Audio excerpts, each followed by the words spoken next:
welcome one and all to another edition of the Defo Show with Luby here on the 5 Reasons Sports Network, brought to you by Water Cleanup of Florida. The rains are coming, and that's the time of the year where we notice things with our home or office. Water, flood, fire damage. South Florida can get it all, but you don't have to worry because Water Cleanup of Florida is here to make it all go away nice and easy for you. Michael, Robert, George, their entire team with over 60 years of combined experience, plus licensed, certified, insured contractors. They will take whatever ails you, get rid of it, and make it look brand new. Just call 954-579-0356. Yes, 954-579-0356. Don't let the spring, summer weather stress you out. Just call Water Cleanup of Florida, and they will take care of you. You can check them out on their socials at Water Cleanup FL. Check them out online, WCUFL.com, WCUFL.com. Head over to Google with over 85-star reviews. You don't have to take my word for it. You can, because they help my wife and I. But go to Google. You'll find more than enough positive feedback about Water Cleanup of Florida. Because if you have the schmutz, calling 954-579-0356, you'll find out they have the guts. Miami Heat have shown lots of guts lately. They didn't show guts down the stretch, falling to the Hawks, struggling with the Bulls in the second play-in game, but they outlasted the Bulls, and they now are sitting up 3-1 versus the Milwaukee Bucks, the number one seed, and not only the Eastern Conference, the number one seed in the NBA, coming off a thrilling, a historic, a Miami Heat record-setting performance from Jimmy Butler. Game 5 is tonight up in Milwaukee. We talked with Mr. 5 Reasons Sports himself, Ethan, in our book, Scoop, Skolnick, right here on the Defo Show with Luby on the 5 Reasons Sports Network. Jeff DeForest, Michael Luby Lubitz, and are we going to be joined right here by the great one himself from 5 Reasons Sports Network? I believe so. As we bring along one Ethan Scoop Skolnick to the program. Scoop, how are you?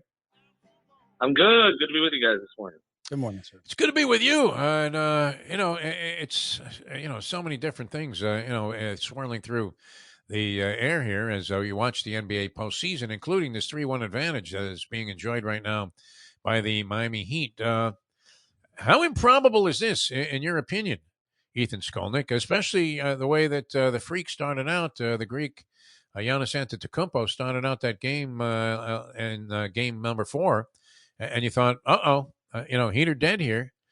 Looked that way all the way to the bitter end, even though Jimmy Butler was having a night for the ages. How improbable was this, in your opinion, to have them with a chance now 3 swings to close out the Milwaukee Bucks? Yeah, I mean, I think everything is improbable, and I think it's not just Giannis in one game; it's this entire season. I mean, we felt like we were hurtling towards hurtling towards death. That's what the team was doing for the entire season. It was just a question of like when the final moment was going to be. And now it's just strange with this team and to a certain degree this organization that when everything is against them, that seems to be when they're at their best. And in particular, their best player is. And their coaches too. And so now that you don't have Tyler Hero, now that you don't have Victor Oladipo, who was the Tyler Hero replacement for some of those minutes, now all of a sudden they've gotten their act together. And it's not because those guys are out. It's just it was trending that way anyway. And a lot of it beyond Jimmy, which is the obvious thing, right? I mean, everybody can talk about Jimmy here and shooting 65% from the floor in the playoffs and averaging 30 points and all the rest of it, more than 30 points. But it's also, what the contributions they've gotten from some of the others, and particularly some of the shooting they've gotten in timely spots. That game 1 was anomalous, where you're going to shoot 15 of 25 from 3. And we talked about that, but they got shots and plays from different guys late in that game to give Jimmy just enough. Caleb Martin was terrific. That fourth quarter, he was tremendous, particularly like over a 3-minute stretch. He did everything, and then of course he stuck a 3 in Giannis's eye, basically. But then there's also Lowry played a really, really good fourth quarter. Bam, I know there's criticism of Bam. I understand the criticism of Bam. We did a lot of it last night on our podcast. But he played really well defensively down the stretch of that game. So, they got, like I said, they got just enough from the others. And Duncan Robinson and a mothballs has created space Yeah. for them in the offense. Yep. And when he hasn't made shots, there's the fear of him making shots. We've talked about his gravity here for years. It is a real thing, particularly when he has been shooting the ball well and the way that Milwaukee plays him. And so that has created opportunities to make things a little easier on Jimmy. And that's really all he needs is just a little. He's not afraid of anybody. He's not afraid of double teams if that's what the Bucks decide to do tonight. He's just playing. I said this the other night, not even after this game, but after earlier. He's kind of mastered the game right now. Like, that doesn't mean that he's going to blow up every game, but he's kind of mastered it. He understands how he's going to be played. He understands what he is capable of. You're seeing a guy kind of at the peak of his powers, kind of like we saw with LeBron in 2013. And that was just an unbelievable performance. So now, they get 3 cracks at it. They better not play with their food, as they say, because this is still a good team they're facing. I don't love their chances tonight in that building, but at this stage, even Vegas is saying, the odds lean towards them closing this thing out at some point. So we'll see what happens. And not to focus on the negative, because Bam in that fourth quarter, he did it in the 3 wins. He redeemed him. Those 3 fourth quarters, he redeemed himself, where he was very frustrating and very apathetic. Sometimes both ends of the floor, and then he woke up in the fourth quarter and realized, I'm playing an old man who can't move. Maybe I should be aggressive. Why do you think that is? Like, he did it for 2/3 of the season. He was great. Like, he was considered surefire all-star. He may have actually gotten his defensive player of the year. His offensive game had come around. And then that last third of the year was like, and he's been like that again for 3/4 of every game. And then the fourth quarter, he wakes up. Like, you're around this team enough. You're around the game enough. Like, what do you think happens to him that he goes down a notch and then realizes, I got to raise it 2 notches?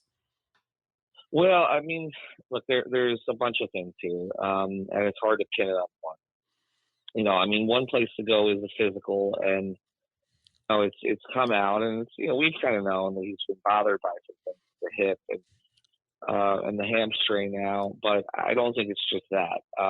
Because there are moments that he looks okay. And so, look, everybody's playing with something at this stage. So, I'm loath to kind of go to the injury place here with him. I will find out afterwards, after the season. That's typically how it works out, like how bad it was. Heat players tend to hide this stuff, and they're told to hide this stuff, and eventually, the truth will come out. But it did come out through Shams yesterday at the Athletic, which means somebody, probably in Bam's camp or the Heat's camp, wanted it out there. And so, you have to look at that a little bit. But the other thing is, it's just, it's not his natural nature, so to speak, to impose his will on these situations. It's just not. He did it, like he said, this season. It was a focus.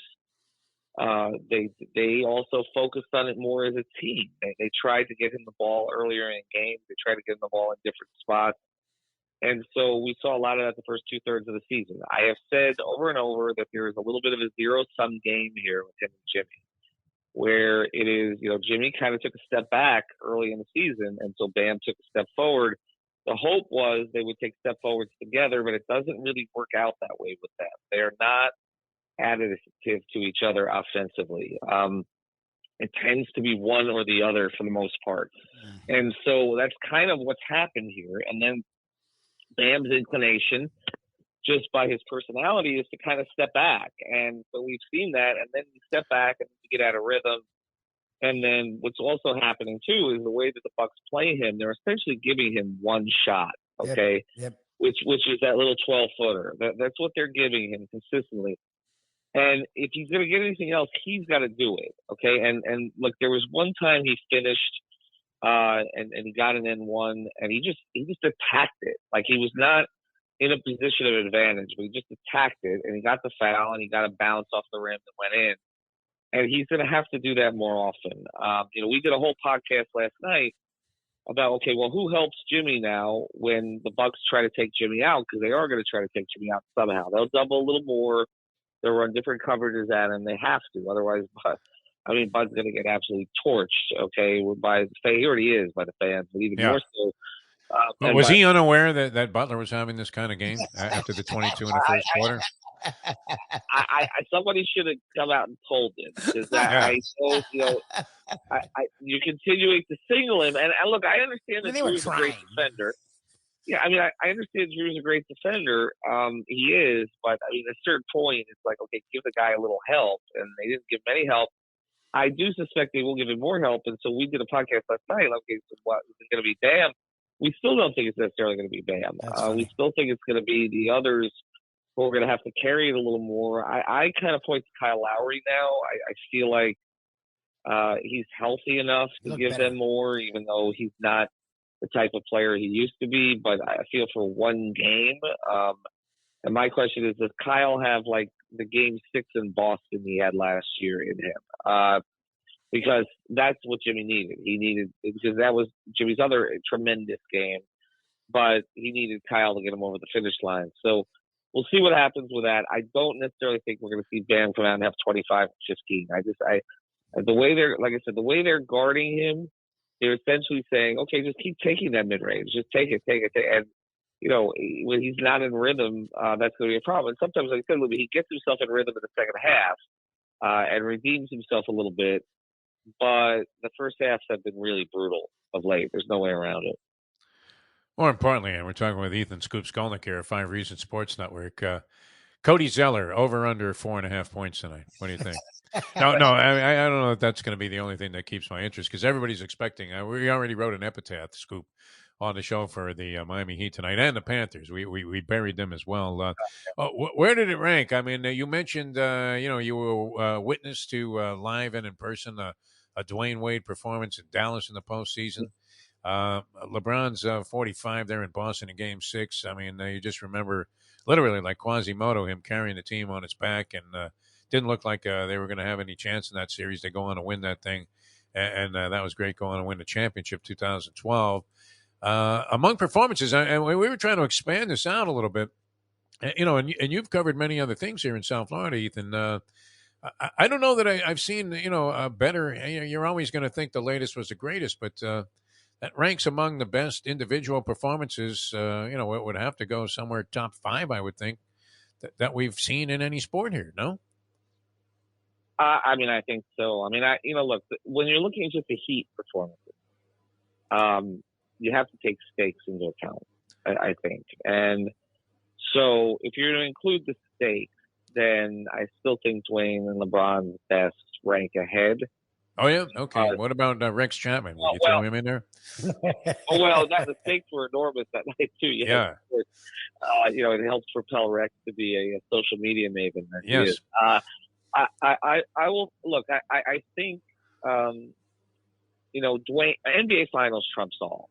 Okay, and so Dwayne doing that in Game 3, down 15, and leading them back the way he did, and then doing it game after game after game in the NBA Finals, probably trumps it. Then LeBron's 45 in Boston. That the entire Big Three era was on the line. Yeah, that was amazing. Chris Bosh was traded, and Eric Tolsch was probably fired. We were talking about it before the game. That's probably what was going to happen. So he essentially saved the Big Three era from being a complete disappointment. One of the great disappointments of all time. So the stakes were higher, but just in terms of the pure basketball, that was probably the best performance in Miami Heat history, what Jimmy did.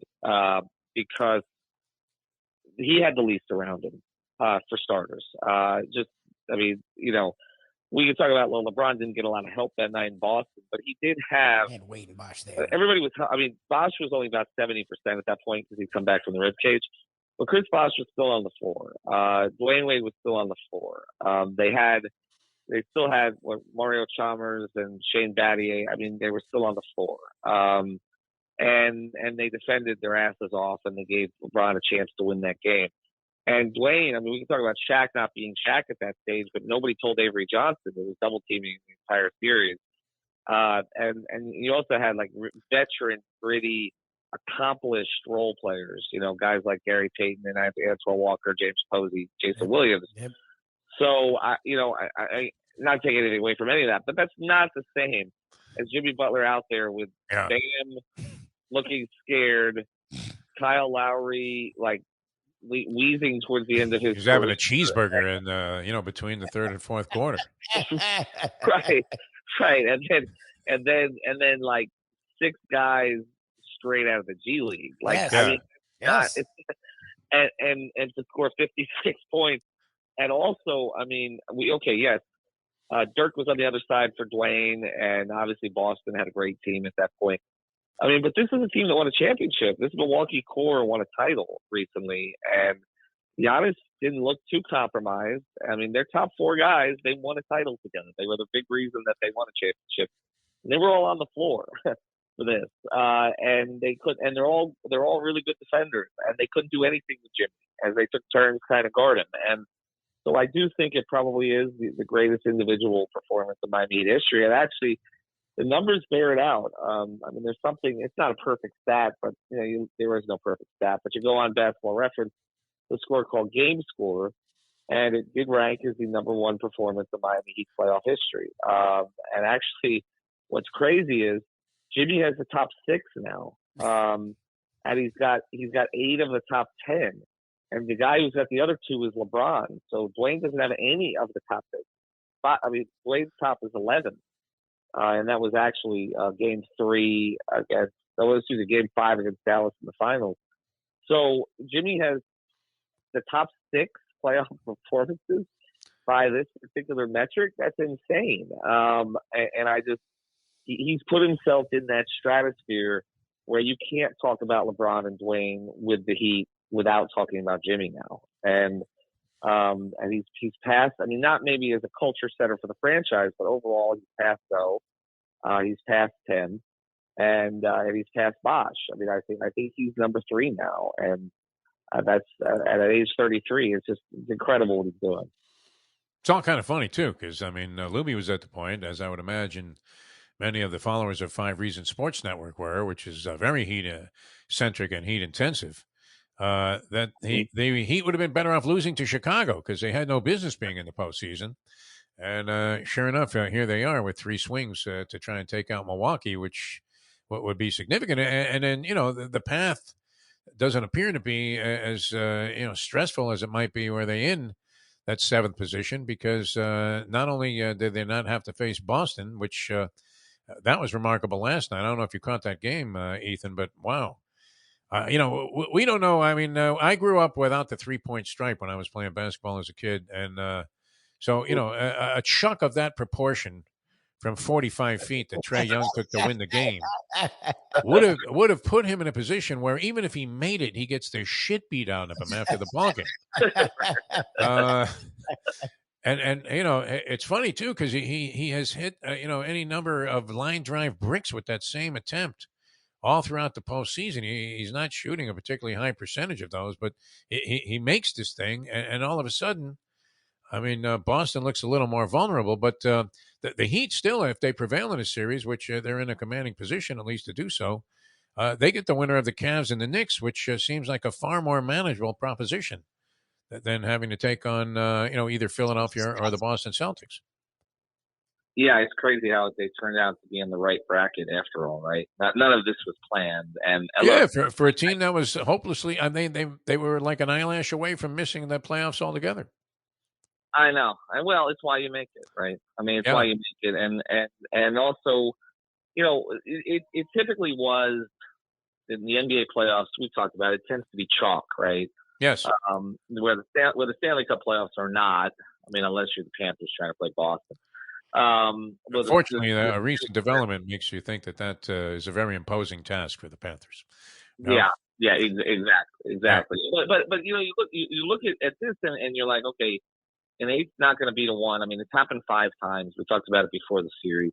Yeah, there's been kind of weird circumstances in a couple of them. It's only happened 3 times in the best 7, and so you didn't think they had a chance. Nobody really thought they had a chance. But you just don't know. I mean, Giannis going out kind of shifted the series a little bit, even though Milwaukee did shoot the lights out the first game without him to win. And so, you always have these other factors. And then you also, the thing that they have that these other 8 seeds didn't typically have was Jimmy Butler. Like, that's the thing. And I think if you look at the 8 seeds in the past that have won, for the most part, they had somebody doing something extraordinary. Like, Kemba Mutombo didn't score the ball at a crazy level, but played one of the great defensive series of all time against the Sonics. That was an 8-1 win. The Knicks beating the Heat as an 8 was just weird because they were only 6 games worse than the Heat in the regular season, because that was a 50-game season. And that was a Knicks team with Sprewell and Houston that had been put together that year. And then Ewing got hurt. And so they were just kind of playing with adrenaline, but they were also sort of figuring things out, and they had 2 elite wings. I just think in this case, again, you look at most of the 8 seeds, they don't have a player, first thing, of Jimmy Butler's quality, but also of his will. And I do think there is something. And this is why I do think they get destroyed tonight, which we will win. But I do think there's something to both him and to a certain degree Eric Spoelstra, where they relish being significant underdogs. They don't. Jimmy's a bad front runner. If you look at historically in his career, he does relax a little bit in those situations, or doesn't play to the maniacal level that he plays when he's kind of counted out. He's a contrarian by nature. You can say anything to Jimmy, he's going to say the opposite. He's going to contradict himself from the day before. He just does it to fuck with people, basically. But it's also his personality. It's the way he approaches the game. And I feel like came into this series, believing he could be the best player on the floor, and knowing that nobody thought he was. And that has fueled him. And it does get back to that whole thing in Minnesota where he forced his way out. But before he did so, he decided to take all the third stringers at practice and basically show Towns and Wiggins that they were nothing. And then, of course, made sure the media knew about it too, so that Cat could be embarrassed publicly and the owner could be embarrassed publicly. That's Jimmy. Okay, he's the Bart Simpson of the NBA. Okay, he's basically sticking a finger in your eye, and I don't know if he does that with a 3-1 lead tonight. We'll see. I feel like I don't know if they're going to have the collect once, because this thing's going to start to go against them, because that crowd's going to be into it. They're trying to save. And not just the season, they're trying to save a championship run here. Yeah. I mean, this is supposed to be a team that was going to go play Boston in the conference finals for really a chance to win the championship. I mean, we can talk about the West, and I mean, the Warriors, kind of a mess, but you figure they could limp there. The Lakers are not dominant, even though LeBron is still playing close to that level. And Phoenix, I don't know that Phoenix is really struggling tested. with a Clipper scrubs, yeah. Exactly. So I feel like I've leaned Milwaukee. I thought I had Milwaukee over Phoenix in the finals once the playoffs started. I had Memphis before the season, but then with Steven Adams being out, to me that kind of killed their chances. So they're trying to save a championship run here. Like, they're trying to save a ring during Giannis's prime. Like, they're going to be gassed up tonight, that crowd. And so, if their shots start falling early, there could be a tendency of the Heat to do kind of what they did in Game 2, which is just like, okay, all right, we got the advantage of this series. Let's go home and let's try to take care of this and have one crazy performance in Game 7 and just get this thing to New York, basically. I mean, I feel like that's where this is headed. So the spread is pretty high tonight from what I saw. 10 and a hook, last one I saw. Yeah, it's a lot. It's a lot. Yeah. It's a lot for a team that's down in the series. You don't see that very often. And they just lost. Yeah, I mean, straight up. Yeah, exactly. So, but I feel like that's legitimate tonight. I think it's going to be a tough task for Miami. Budenholzer had a schwitz going like he had just consumed 2 cans of Hormel chili with Windhorst in the back there, doing an interview, in the press room. He didn't look too comfortable, and I kept thinking, when is he going to throw somebody else? I know you mentioned Drew Holiday, and we were talking about that yesterday on the show. This guy's supposed to be one of the great defenders in the NBA and underrated as a player, but he was getting smoked. I mean, embarrassed by Jimmy Butler, and it wasn't like Butler wasn't making tough shots. And then on top of that, the refs decided to become even more generous by, adding and tacking on a foul on every play as well. So I don't know how Budenholzer didn't try to shake it up a little bit. Let's assume for a second here, and we always remind ourselves and everybody else that the first 3 letters of the word assume are ASS. But, that the Knicks at 3-1 and the Heat at 3-1 both prevail. How much does that series? I mean, does it resurrect, echoes, of ghosts from the past there, where, this was a very intense thing, both here and in New York, or is that those days are they all gone because the two teams really didn't clash very often at this level since like the '90s? I think it will for the fans more than the players. There isn't really a rivalry between these teams lately. Although the 2 games this year in Miami had a pretty electric atmosphere. And the first game was one of the better games of the year, actually. The game that Randall hit the shot. And it was, of course, going to be a lot of Knicks fans in Miami, although we'll see how many, depending on how the first 2 games would go in New York. That New York team is interesting. I know, Deepa, you and I both follow them. I feel like that they built the closest kind of team to a '90s Knicks team that we've seen. And Brunson and Josh Hart, in particular, could play on those '90s teams. They'd fit in right there with Ewing and LJ and Oakley and Starks and Mason. Like and even Sprewell and Camby after that, and Houston. They would fit. Like they have a grit to them. It's a very New York team. It's a very New York team. And so I do think that there could be some of it. But again, the thing about the Knicks Heat series wasn't just the fact that the teams were pretty much evenly matched, which is part of what made it so crazy, and that you had 4 straight series go to the final game. Okay. We're never going to see that again between 2 teams. I mean, 4 series that went to the final elimination game for both sides. But the other thing was there was history between a lot of the players. I mean, LJ and Zoe had a falling out in Charlotte. That was part of it. You had Van Gundy, who'd been on Pat's staff. You had a lot of bad blood between Sprewell and Hardaway. That has actually, since they both retired, they've been friendly again. But they had a lot of bad blood in Golden State with each other. So there were all of these sort of little rivalries that already existed. And then you added the Charlie Ward, P.J. Brown thing, which is still the most unlikely fracas in NBA history, because there were 2 of the nicest, quietest guys that you would ever meet. I don't know that it'll get to that level. Jimmy doesn't seem to love Julius Randle. I'll say that. He tends to talk to him a lot, and he didn't like that Julius talked so much smack that one game. I mean, I talked to people around Jimmy about it because I was trying to figure out why is Jimmy so animated tonight, and that's why. So there's a little bit of that, but I don't know that there's anything else yet. Now, it could develop over the course of the series.